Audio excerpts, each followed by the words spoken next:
अस्सलाम वालेकुम, मैं मलिक राज हूँ। आप यूट्यूब चैनल देख रहे हैं। हज़रत दानियाल अलैहिस्सलाम किसी जंगल के अंदर घूम रहे थे कि आपको अचानक आवाज़ आई, दानियाल इधर आओ। तो आपने चौंक कर इधर उधर देखा। आप क्या देखते हैं कि बहुत ही खूबसूरत किस्म का मकबरा है, बहुत ही खूबसूरत किस्म की और मजबूत किस्म की इमारत है। जब आप उसके अंदर दाखिल हुए तो आपको एक दफ़ा फिर आवाज़ आई कि दानियाल इधर आओ। आपने जब चौंक कर इधर उधर देखा तो आप क्या देखते हैं कि बहुत ही खूबसूरत किस्म का तख्त है। आप उस तख्त के करीब गए तो आप क्या देखते हैं कि उस तख्त के ऊपर एक लाश पड़ी हुई है। आपको एक दफ़ा फिर आवाज़ आई कि दानियाल तख्त के ऊपर आ जाओ। आप तख्त के ऊपर तशरीफ़ ले गए। आप क्या देखते हैं कि उस लाश के ऊपर एक तलवार पड़ी हुई है और उस तलवार के ऊपर एक छोटी सी कहानी लिखी हुई है, मुख्तसर सी लेकिन बहुत ही दिल खराश। उस पर यह लिखा हुआ है कि मैं कौम आद में से हूँ। जब अल्लाह ने मुझे इस दुनिया के अंदर मैं मौजूद था तो अल्लाह ने मुझे बेपनाह शानें अता की, बहुत ज़्यादा इज़्ज़तें भी अता की, माल और दौलत भी अता किया, हुकूमतें भी अता की। मुझे अल्लाह ने बहुत कुछ दिया, लेकिन बजाय इसके कि मैं अल्लाह का शुक्र अदा करता, अल्लाह के सामने सर बसजूद होता, अल्लाह की हम्दो सना बयान करता, मैं अल्लाह की मुखालफत पे उतर आया। मैंने अल्लाह से दुश्मनी कर दी। मैंने वो काम किए जो अल्लाह के दुश्मन किया करते हैं। तो फिर ऐसा हुआ कि अल्लाह ताला ने मुझे जो है ना आज़माया और मुझे और दौलत अता की। मैंने 1300 शादियां की, उसमें से मेरे 8000 बच्चे पैदा हुए। बेपनाह मेरे पास दौलत थी और बहुत बड़ी हुकूमत का मैं मालिक हो गया। तो फिर अल्लाह ताला ने मेरी हदायत के लिए एक पैगम्बर को मेरे पास भेजा। उस पैगम्बर ने आकर मुझे बहुत ज़्यादा समझाया, लेकिन बजाय इसके कि मैं उसकी बात को समझता, मैं उसकी भी मुखालफत पे उतर आया। फिर वो पैगम्बर जो है ना जब चले गए तो फिर अल्लाह ताला ने मेरे ऊपर एक अजीब व गरीब किस्म का आज़ाब मुसल्लत किया। वो आज़ाब क्या था? वो आज़ाब था कहत का, कि मेरे मुल्क के ऊपर कहत साली आ गई और बहुत ही लंबे अरसे तक कोई बारिश नहीं हुई, कोई फसल नहीं हुई। जब कोई फसल नहीं हुई तो जितने भी ख़जाने में और जितना भी माल जमा था वो सारा का सारा ख़त्म हो गया। तो मैंने दूसरे ममालिक से रब्ता किया और वहाँ से मैंने माल ख़ुराक मंगवाने के लिए कोशिश की। जब माल और ख़ुराक वहाँ से आता और मेरे मुल्क की हदूद के अंदर दाखिल होता तो वो जितना भी माल होता था, जितना गला होता था, वो सारा का सारा मट्टी के अंदर तब्दील हो जाता था। तो मेरे लिए बहुत बड़ी परेशानी हुई।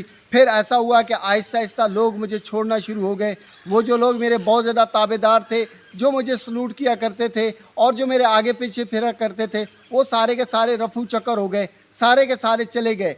एक टाइम ऐसा आया कि इतने बड़े मकबरे के अंदर मैं अकेला मौजूद था और मेरे पास खाने को कुछ भी नहीं था। जब बहुत ज़्यादा भूख ने मुझे सताया तो मैं अपने इस जो है ना इमारत से, शानदार किस्म की इमारत से बाहर आया। मैंने क्या देखा कि एक शख्स है, उसके हाथ में चांदे के दाने हैं, खुराक है जो वो खा रहा है। तो मैंने उसको कहा, यार आप मुझसे जितने मर्जी है जो है ना कीमती हीरे ले लो, लेकिन मुझे थोड़ा सा खाने को दे दो। तो वो बजाय इसके कि मुझे खाने को देता, उसने जल्दी जल्दी से वो चीज़ें खुद खा लीं और फिर वहाँ से चला गया। फिर ऐसा हुआ कि इस कहत की वजह से मुझे मौत आ गई। अब दानियाल अलैहिस्सलाम को वो मुखातिब करके कहने लगा कि आपने दुनिया वालों को मेरी कहानी बतानी है कि मेरी कहानी से इबरत हासिल करें। जहाँ पर जो भी हुकूमत होती है, जो भी माल होता है, जो भी दौलत होती है, जो कुछ भी दुनिया की आसाइशें होती हैं, वो आपके पास वक्ती होती हैं, वो अल्लाह की दी हुई होती हैं। उस पर आपको अल्लाह का शुक्र अदा करना चाहिए, अल्लाह की मुखालफत पे नहीं उतर आना चाहिए।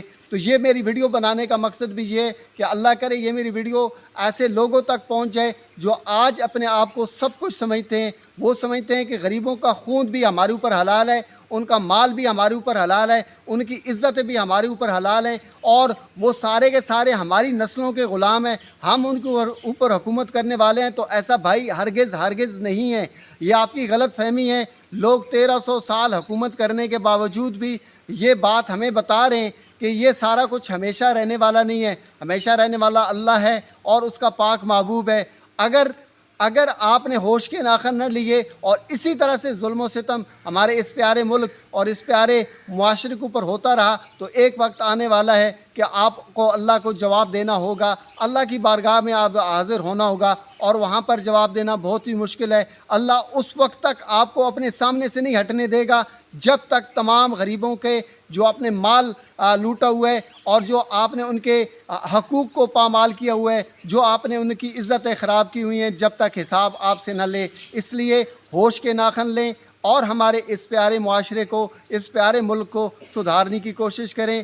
حضور نبی مکرم صلی اللہ علیہ وآلہ وسلم کی پاک ذات پر درود و سلام کا نذرانہ پیش کر دیجیے گا، اور ہو سکے تو اس میری ویڈیو کو زیادہ سے زیادہ شیئر کر دیجیے گا، اور میرے اس چینل کو بھی سبسکرائب کر دیجیے گا۔ شکریہ۔